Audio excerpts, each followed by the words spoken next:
What's up, guys? Welcome to Part1's podcast. My name is Ifeanyi Prosper, aka Richness on all social media platforms.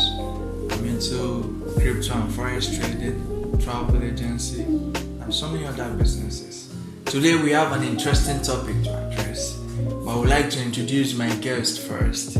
I have interesting faces here with me. I have interesting individuals here with high intellect.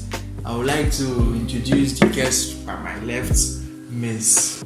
Hello guys, my name is Jacinta and I'm a Near East University student, Faculty of Nursing, and my Instagram handle is Jacinta Julius.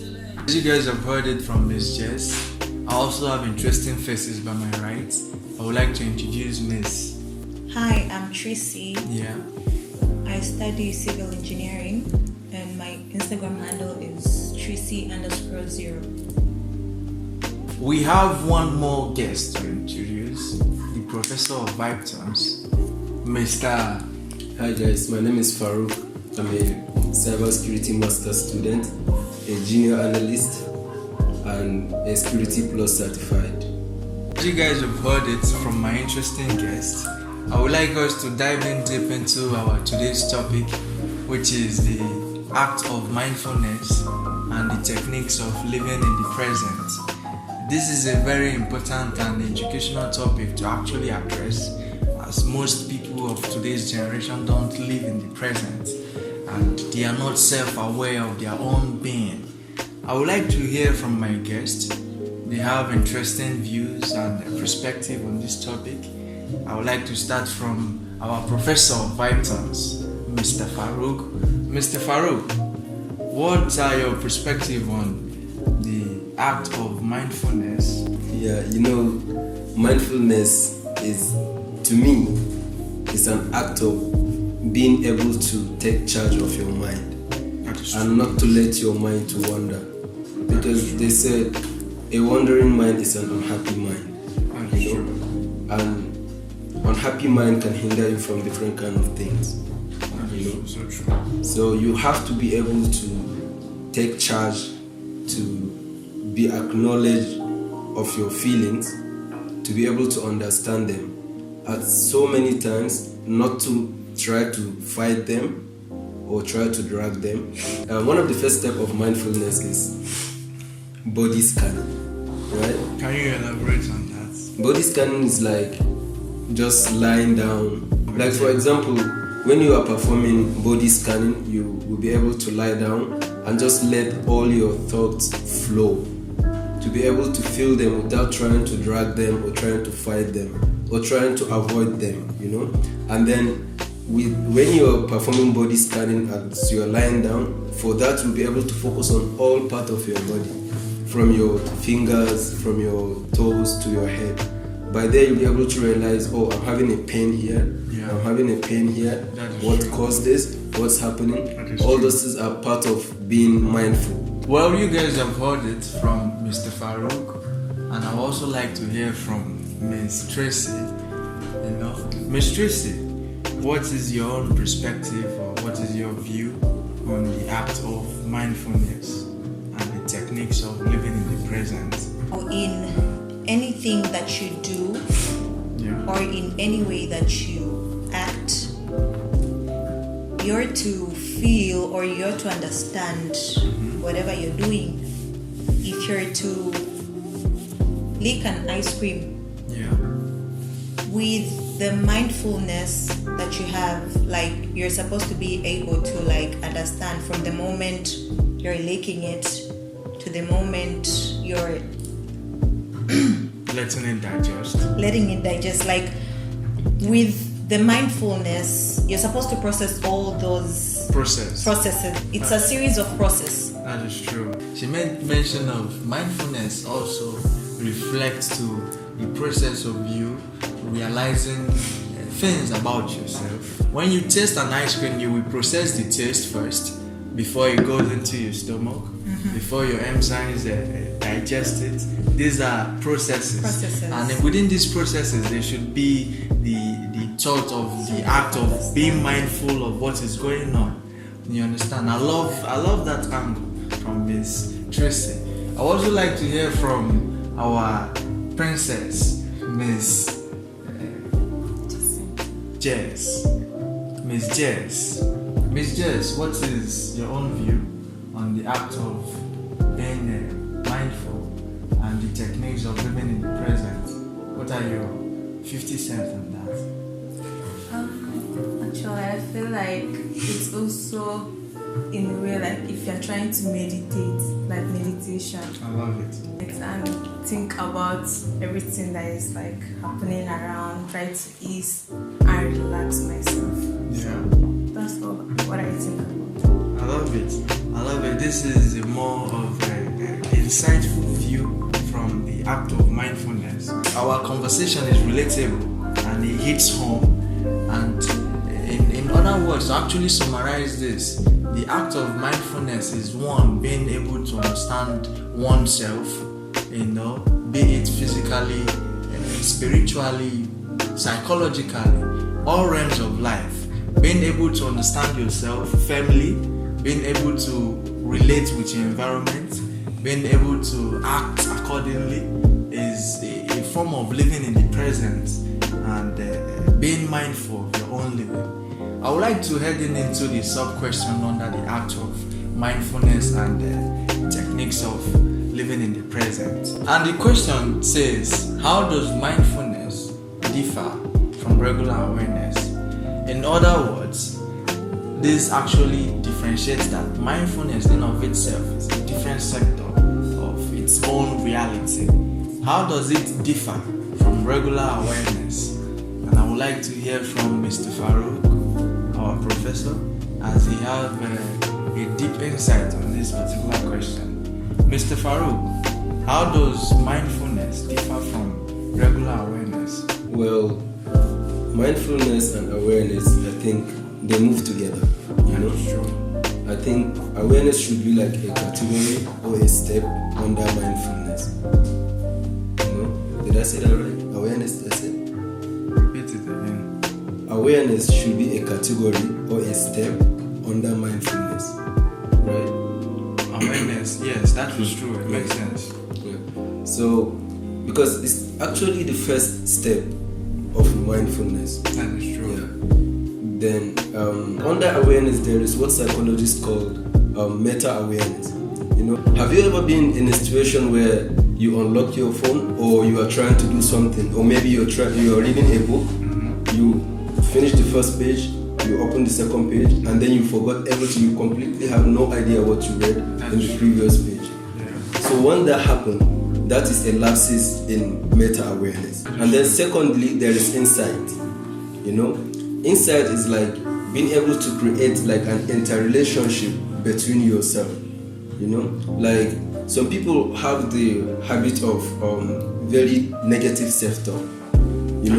So like having an insight to yourself will help you to reduce those things, because those things are the easiest way to depression. That is true. You understand? So that's why people that lack insight, they actually lack the sense of happiness in themselves and they become depressed. And then there is connection, which is number 3. Connection is like being able to be compassionate and like kind to yourself. You understand? Like being able to love yourself, to be able to always remind yourself of who you are and what people think doesn't matter. Being able to like give yourself some sort of positivity, that is being able to develop a very positive connection within yourself. Because if you don't do it for yourself, no one will do it for you. That is true. Like no matter how someone will tell you, oh, you look this, you look that, if you don't have that relationship with yourself, if you don't have that connection with yourself, it's almost useless. Because that's why you will see some people, they will go into relationship without having sense of self-love and all those kind of things, and they will never be happy. Because no matter how their partner will say, oh, you look this or you do that, they will never see it. Like you cannot force them to see themselves how you see them. Like you can see someone as a very great person, but they don't see themselves like that. So that's why you have to be able to build that kind of connection between yourself. And then there is, this is the third one, yeah? Yeah. Then the last one, but not least, is purpose. You know, under mindfulness, you have to be able to have a sense of purpose. Like, what am I here for? What am I good at? What am I supposed to do? How am I be creative? What idea should I implement that will be helpful to people and even pay me in return? You know, just be able to have a purpose. Because they says lack of purpose predicts depression. Depression. Lack of purpose. Depression. Lack of purpose predicts depression. That is true. Research. I've not heard that before, but that is deep. It is. When you lack a purpose, like yesterday I gave. If you start something without any purpose or any reason, of course you jump into depression. Yes. Without any mind of and just like the previous episode, I gave an example on my graduation. Yeah. I wasn't happy at all. I was so anxious because after I graduated, even though my field was broad, I have no idea what to focus on, you know. So I was mostly anxious than happy. You understand? So lack of purpose predicts depression. Research shows that people at the age of 50s and 60s are more likely to die 5 years before people that actually have purpose. That is true. That is relative. So the only thing is the main point is that lack of purpose predicts even untimely death, not just depression. Who would have thought? Well, we have a very interesting question, a different kind of topic. I wouldn't call it a topic per se, but it's an interesting question. And this question actually addresses if one believes in territorial spirits. What are your perspective on that? One can say, okay, when you leave from a country or your hometown to a different state, different city, there's always a spirit, there's always a emotion on ground that you notice that, okay, things were moving properly for you where you were, and you relocate to this destination or this location, and things are not the way it used to be. Is there a spirit in those places? Does it really exist? Is it a myth, or is this real? I would like to hear your own perspective, Ms. Tracy. What are your thoughts on this? I don't believe in territorial spirits. Why? Because personally, I've never experienced or comment upon such. Why not? I believe it's more of a mindset. Because I've been to different places. I can definitely say it's more of environmental changes. True. People have different beliefs. That is true. But personally, nah, I don't believe in territorial spirits. Well, that is a very bold one, as Ms. Tracy is bold enough to hit her left hand on her chest and say that she do not believe in territorial spirits. Well, for most of us, it's not like that. I personally believe in it. I would like to also hear from Mr. Farouk, as he always have more than 2 cents to actually contribute. Do you believe in territorial spirits? Is it a real thing or not?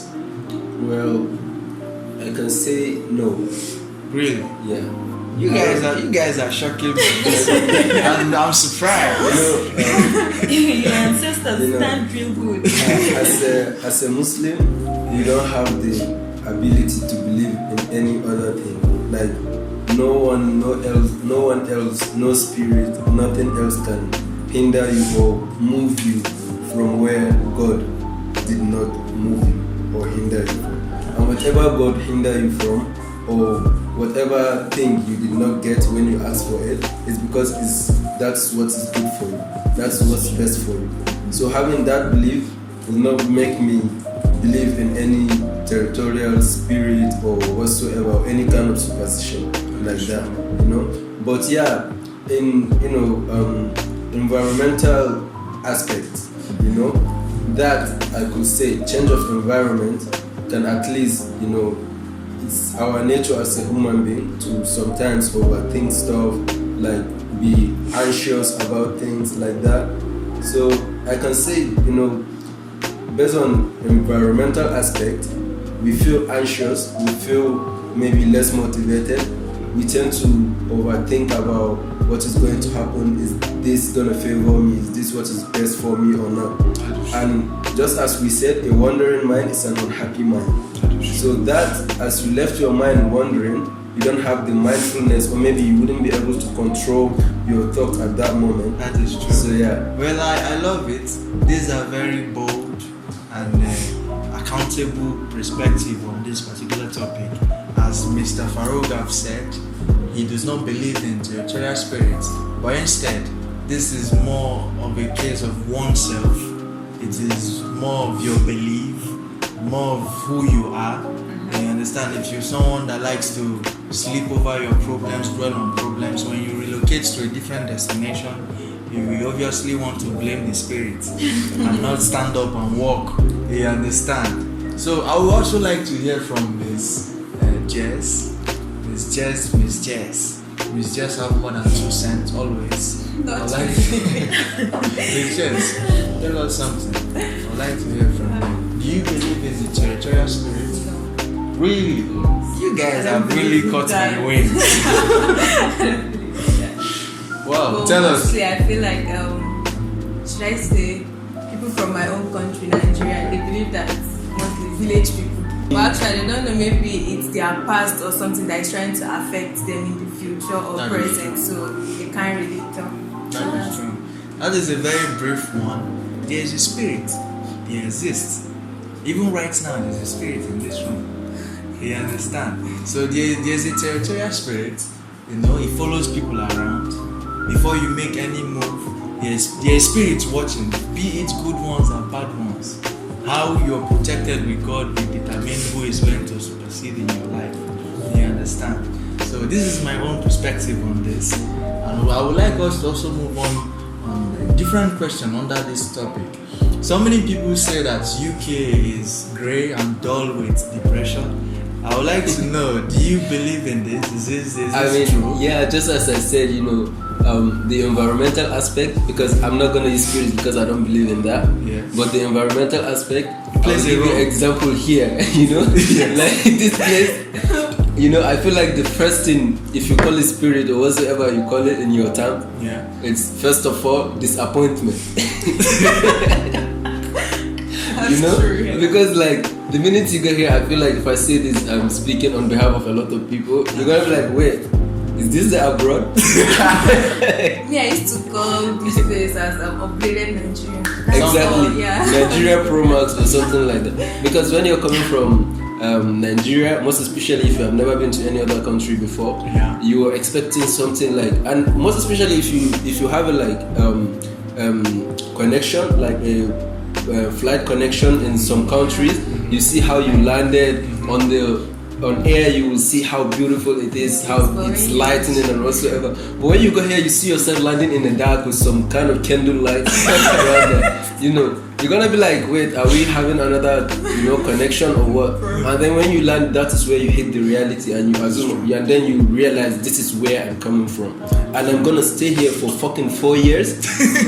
And like, and then once you proceed into the airport, that is where you will start to see, okay, the people you are even trying to interact with wouldn't even understand you. Another thing. So you see all those kind of disappointments and having some sort of different kind of expectation, and then having something more lesser than what you expected will drive you into disappointment, and then from there you started having anxiety. Like, I'm going to stay here for 4 years. You're overthinking. There, it's you letting your mind wandering, because you are here right now, but there is lapses in awareness, and like there is lapses in mindfulness. So you're already in 4 years ahead in your mind. True. So that is true. Professor will not kill us. Of course. Professor will not just wound our legs.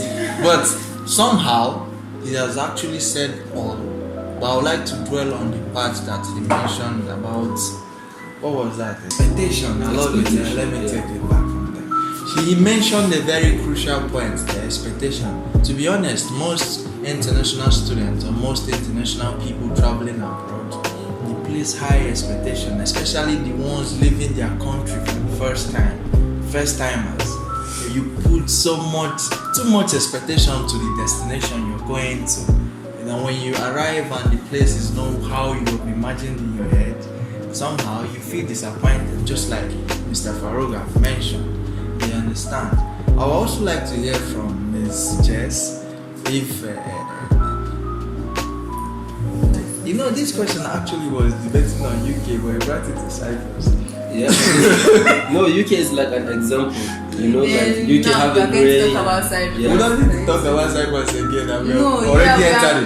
I'm trying to say that. Yeah, you said it's about UK, blah blah. Yeah. But of course, now the main thing is Cyprus. That's the best example. UK is an example. Yeah. Because I have never been to UK, so I cannot tell you how it feels. That is true. That is true. So bringing it back to Miss Jess, I would like to hear if what role does environment actually play in this territorial spirit of the thing? Some will say that it brings depression. Environment leads to so many detrimental thoughts. Do you believe such exists with the environment you're staying, or with your movement from your hometown to your current location? What is your own insight on this? So with my current location right now, I think I'm going to agree with what everybody said based on this place, it choke. Like everything with like lack of, maybe if you're trying to look for a job for you to like sustain your income and everything, it's kind of difficult. Unless maybe sometimes if you might end up getting a job, but they won't pay your money. So the struggles that comes with getting a job is something stressful and exhausted. Upon that, they won't give you your money at the end. So it's kind of annoying. That's how it leads some people to depression. They'll be frustrated and anxious. Some self they'll be confused. They don't even know what to do. Like they'll just be like, my life has ended. My life is in a mess. So that's how some people they'll end up committing suicide and everything. Well, Miss Jess actually gave us more than 2 cents. Her view was very spectacular. I would like to hear from Miss Tracy. And the question actually is, what kind of air do you experience or do you feel in your current location when you stepped in? I second to whatever just said, and since I stepped into this place, yes. Okay, since I stepped into this place,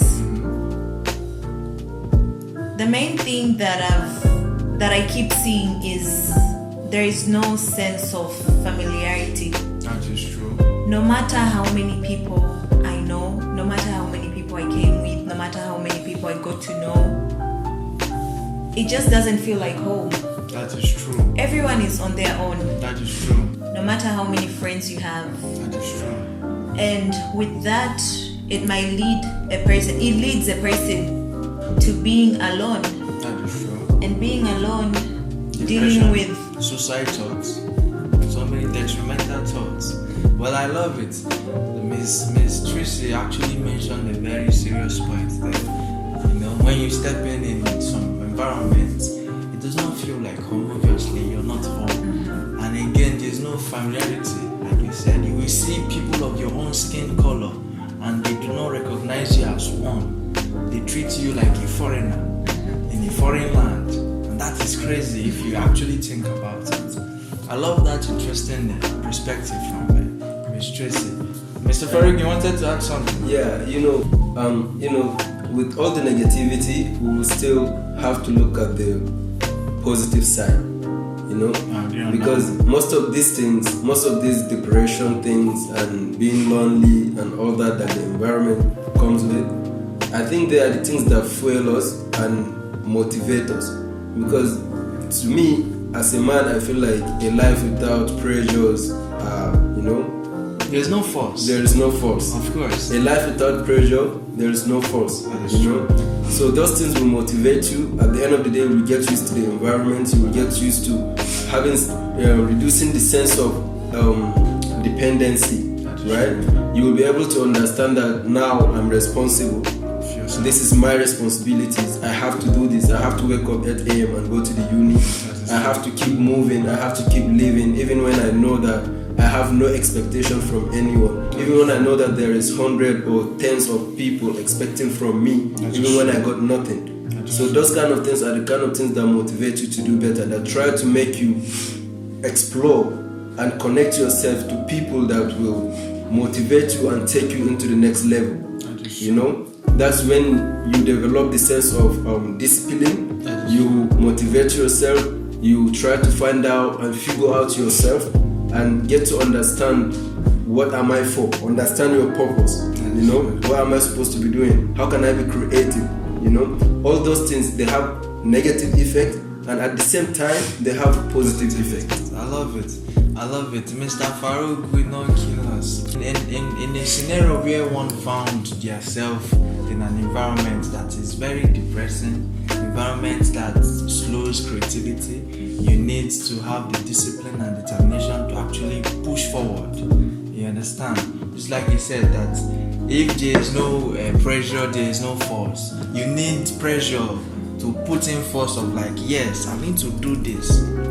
You understand? I love that view. I love that particular angle, and I believe my viewers and our viewers love what he just said. It's very relatable by most.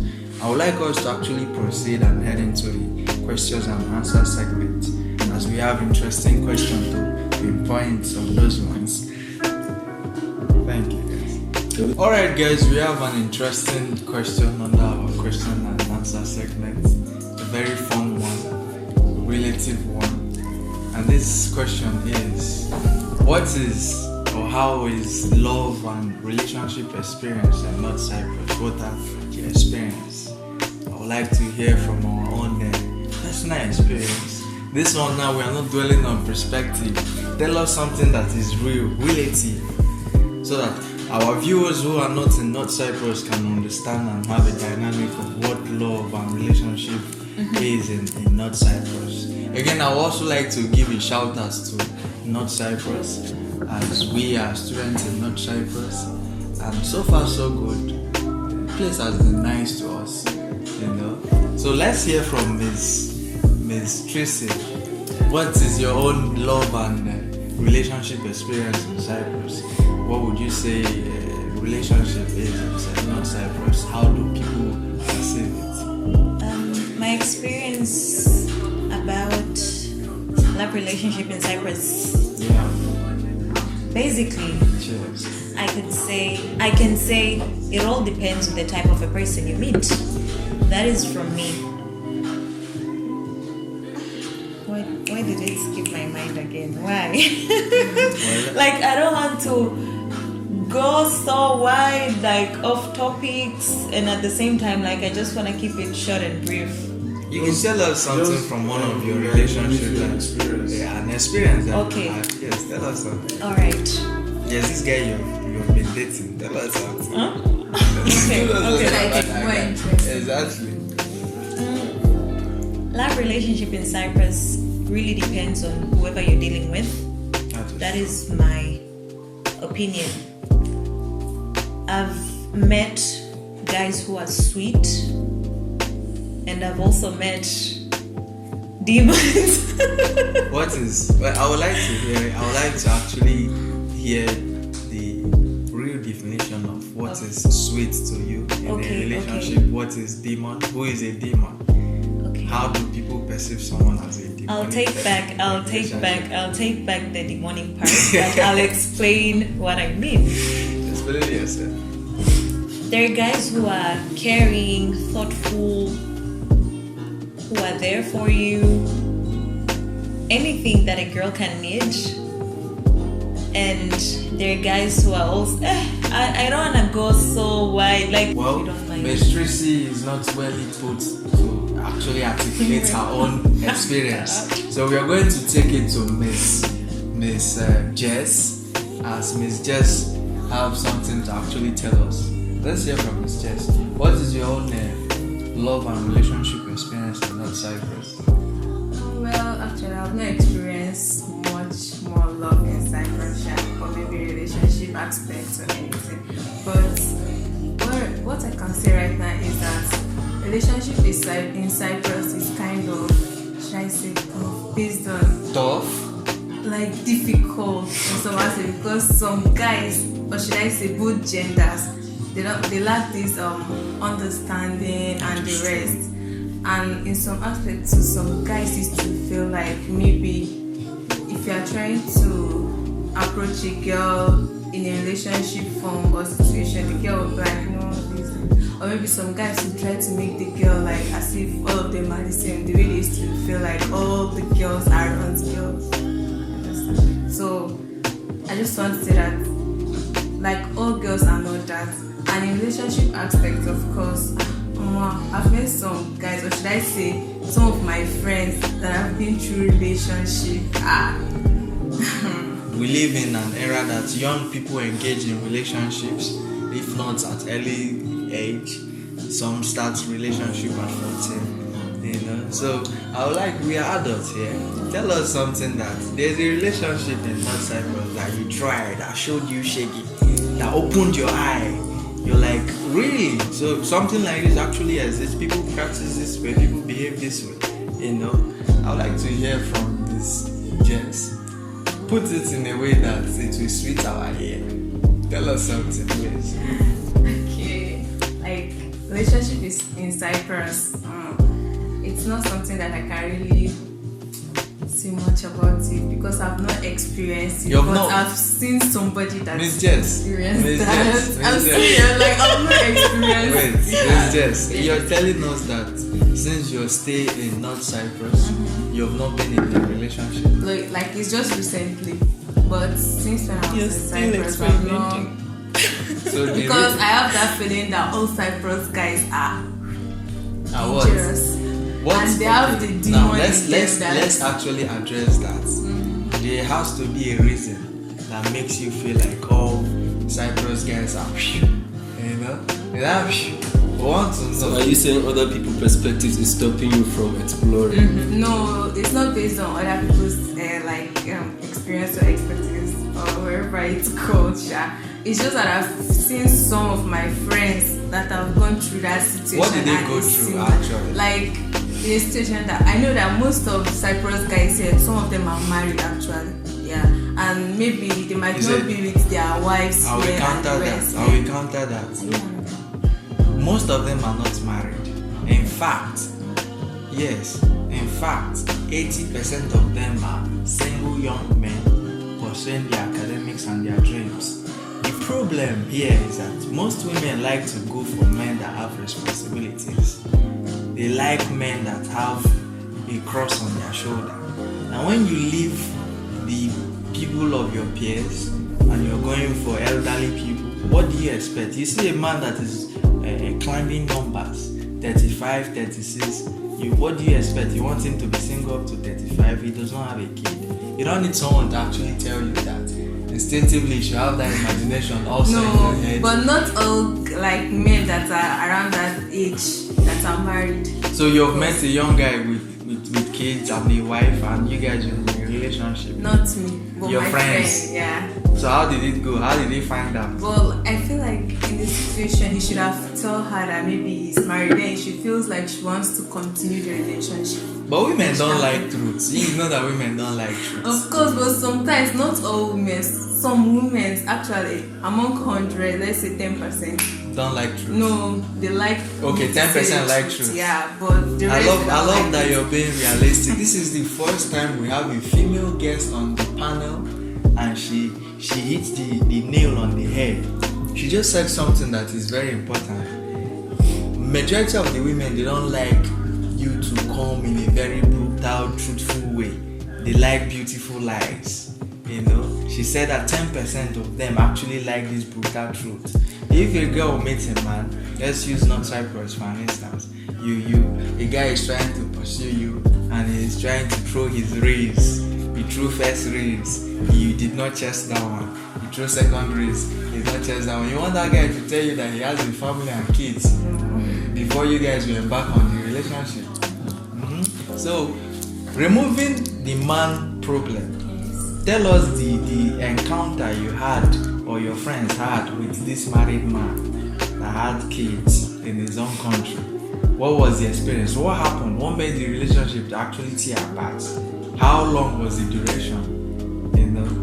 Let's not just only dwell on the negative part of this perspective on this topic.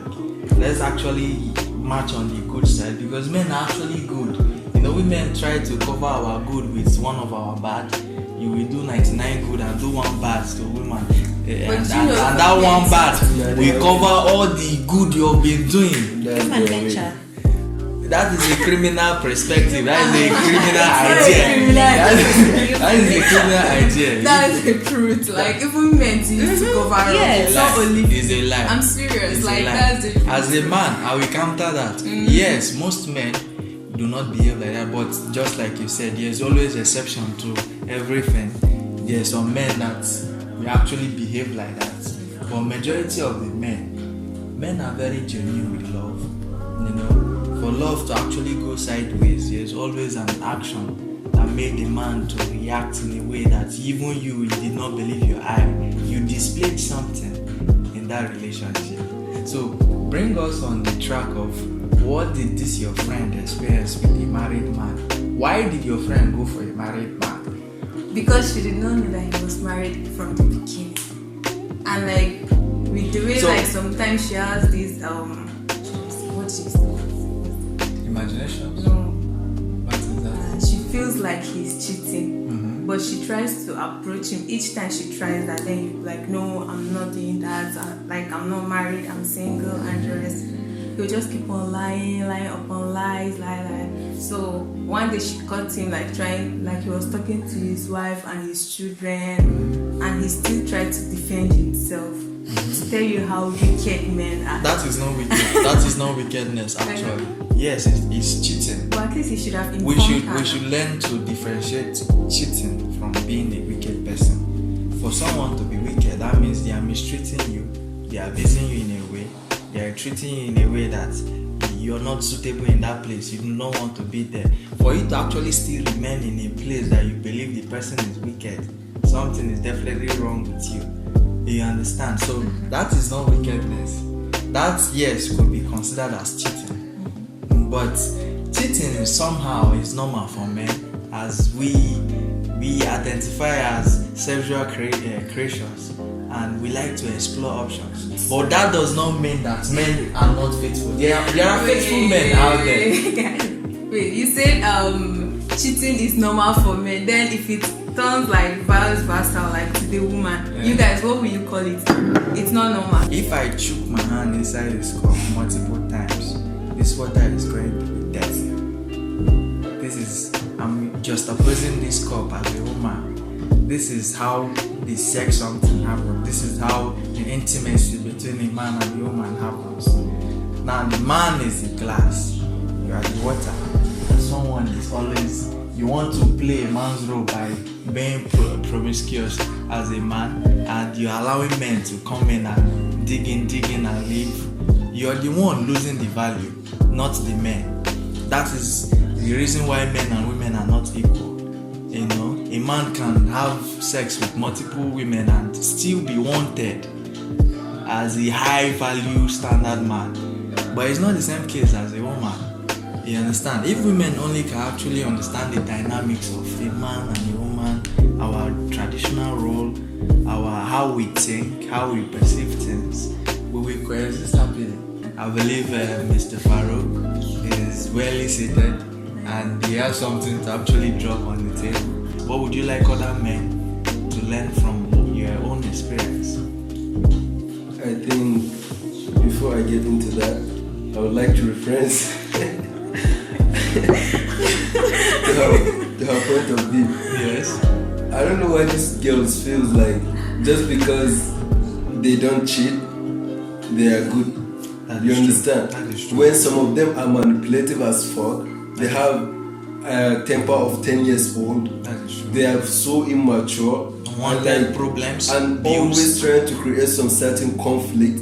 They unnecessarily become toxic just to destroy a peaceful man. You understand? Most of the things I think to me, in my opinion, this is my opinion, those things are even worse than cheating. That is true. You understand? That is true. Because like they be complaining about, oh, I'm not having a peaceful man, I'm not doing this, all these men are this men are that. But when a good man comes into their life, they will take advantage of that and good man. exploit all of his vulnerabilities. And you know, one of the funny thing is, what they refer as man vulnerability sometimes depends on the kind of love and fashion and like goodness that he shows to them. You understand? That's what they perceive as his vulnerability. That's when they started looking at him as a less of a man. Sometimes it takes a man to be emotional when he meets someone that he really loves, you know. And by the point he started being like that, because he feel like he want to be there for this person. He feel like this person is worthy. But you know, that is where they will take advantage and exploit all of those things that they perceive as a vulnerability to be able to destroy him. You understand? And from there, they make a wicked man themselves. You know, they made a wicked man from there. So the next person he will meet, he already had all this kind of experience, all this kind of, you know, mentality of, oh, just as we talked in previous episode about learning from your mistakes. Definitely, if you love someone and you fall in love, it didn't work out. At the end of the day, when you're in this phase of self-development and all that, you're focusing on yourself, being mindful and all that. You have to be able to make sure to be, you know, to notice the mistakes that you made in your previous relationship to avoid them before. I'd like to say that I don't think if, as a lady will just have a temper out of nowhere. A lady will be stressing you out of nowhere. Like, there has to be a reason for her to be acting like Definitely that. There is a reason. Definitely there is. Maybe our Let me past answer her. relationship. Not even past relationship. Like, if my man is acting right, is doing everything right, why would I all of a sudden from nowhere have a temper? I believe Don't you to believe every in that? action, Don't you think there's it's true? equal and opposite reaction. As Yes, in, like, okay. for her to act the way she acted, there must be let's something hear that it. triggered her to do so. Okay. That is what I As you're believe. talking about a reason, right? Definitely there is a reason. The reason is not more than either having her own trauma that she's afraid to face, her insecurity that she feel like she rather project them to that man than to deal with them by themselves. You understand? That is And true. you know, so most of these girls, they are, you know, being broken inside is not all about being in a relationship. Sometimes childhood trauma and all those things, maybe she's having daddy's issues or whatsoever or something like that, which have nothing to do with you, you know? Like, those things have nothing to do with a man, with the man that you are with. If you know you're not ready to be in a relationship, you know you don't have the capacity to deal with your insecurities or heal or become a better person, don't get into anybody's life, you know. No matter how the person try, reject them, you know. And for men, there's some of the men also, they take rejection as something like, oh, if she said no to me, I have to prove my point. Bro, that's the worst mistake you will ever make in your life. agree with that. You know? And that's where some men, like, they'll end up lying, like something that they are not. They'll be like, yes, I'm this. To try to make her like fall for them. But and somehow women are the ones that want to actually hear that. But if the main point is that, if her main reason to not to be in a relationship is because she wanted to heal from her traumas and be a good person before she be into the relationship, why will a man lying to her have effect on her? Why will she get that? Like, if I say today I made up my mind that I'm not going to be in any kind of relationship until I make sure of myself, of the person I am, what will someone tell me that will change that perspective? That thing that I put on myself, that I said I'm going to work on myself until I get to this certain point that I feel like I'm ready, you know? So if a man can change the way she thinks to change her own, you know, thoughts or her opinion or her mindset, that means definitely that mindset is not the real mindset, you know. There is just something she is expecting. Though someone said women are not wired to love, they are wired to have expectations, and when the expectations is not met, they feel disappointed and just fall off, you know. They just fall off, they just like fell off the relationship and just move on with their life, because definitely normally what took them there is not the love. It's just the expectations what and they the will gain. Yeah, and and beneficial. yeah, you know. I love it, but Miss Tracy is not sitting properly on this. I feel like argument. I feel like she's boiling inside and she has something to actually say. boiling. Tell us something. Your reaction is like, oh my goodness.